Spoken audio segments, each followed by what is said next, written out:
How does a country lose a $20 billion airport? Simple.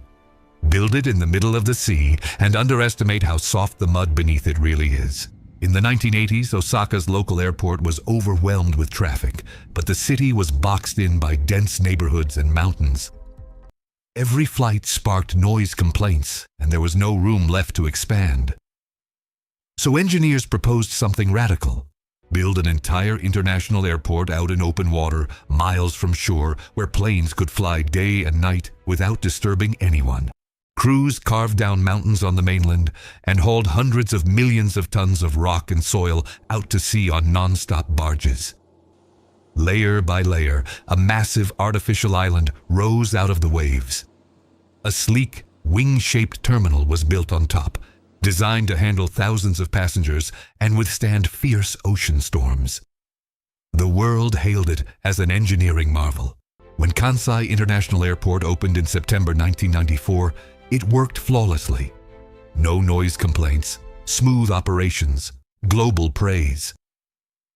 But beneath the seafloor, disaster was already brewing.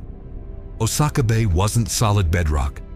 It was thick, waterlogged clay that had been settling for thousands of years. Engineers expected some sinking, but badly underestimated how deep and how fast it would happen. Worse, the island wasn't sinking evenly. One side dropped faster than the other, tilting the mile-long terminal and cracking windows, jamming doors and snapping pipes. Adding concrete to fix it would only make it sink faster. So engineers built underground chambers beneath the terminal's columns and installed hundreds of hydraulic jacks, controlled by sensors that detected even the slightest dip and pushed the building back level, essentially keeping the terminal floating on machinery while the ground kept sinking beneath it. In 2018, Typhoon Jebi slammed into the island with record storm surges that overwhelmed the seawalls and flooded the runways and power systems, cutting electricity to the whole airport. To make things worse, a 3,000-ton fuel tanker tore loose and smashed into the only bridge connecting the island to the mainland, cutting off the airport completely during the storm. Since then, engineers have faced a double threat: rising sea levels from climate change on one side and continued sinking into the seabed on the other.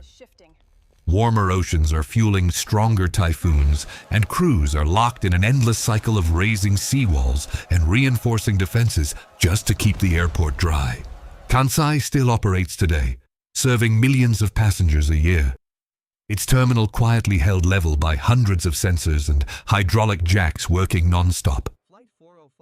Engineers admit it will never stop sinking, meaning the multi-billion-dollar maintenance will never end.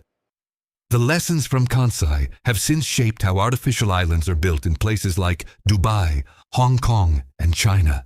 Was building an airport that fights the ocean every single day a brilliant engineering triumph or a multi-billion-dollar mistake? Let us know what you think. See you in a new video.